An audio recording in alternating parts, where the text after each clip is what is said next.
पति और पत्नी दोनों जॉब करते थे। शाम को 5 बजे पत्नी ऑफिस से आई तो देखा एक मैला कुचला सा बैग सोफे पे पड़ा है। पत्नी ने पूछा पत्नी ने अपने पति से पूछा, यह बैग किसका है? पति ने कहा, माँ का है, माँ आई है। पत्नी ने कहा पत्नी ने कहा क्यों, भैया से माँ संभली नहीं गई? माँ को क्यों आने दिया यहाँ? अब मैं ऑफिस जाऊंगी या माँ की सेवा करूंगी? मुझसे नहीं होता, आज के आज माँ को छोड़ के आओ। पति ने कहा, माँ खुद ही 2-4 दिन में चली जाएगी, आई है तो उन्हें रहने दो अच्छे से। पत्नी बोली, नहीं, मैं नहीं कर सकती उनका खुशामद। आज के आज माँ को ट्रेन में बैठा कर आओ। तुमसे नहीं होगा तो बोलो, मैं जाती हूँ, बुला उन्हें। पत्नी के कहने पर पति ने आवाज दी, माँ इधर आइए।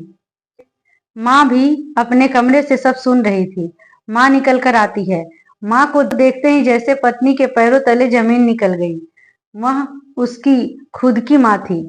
यह देखकर वह रोने लगी और माँ बोली, नहीं बेटा, तू मुझे लेके चल और अभी के अभी छोड़ के आ।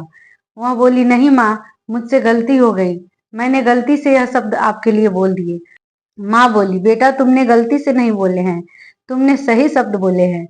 क्या तुम अपनी सास के लिए इस तरह का क्या तुम अपनी सास के साथ इस तरह का व्यवहार करती हो? क्या यही संस्कार दिए थे मैंने तुम्हें?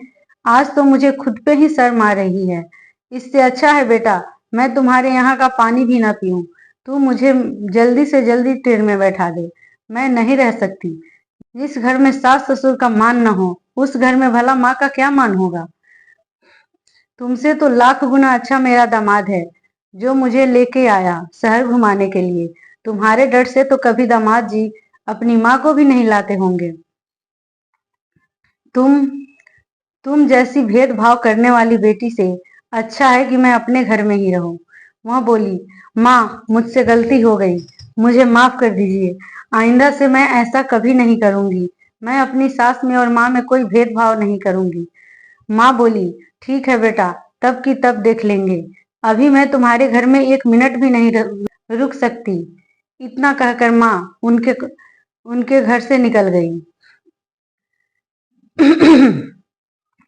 दोस्तों, यह कहानी हमें यह बताती है कि माँ में और सास में भेदभाव करना उचित नहीं है।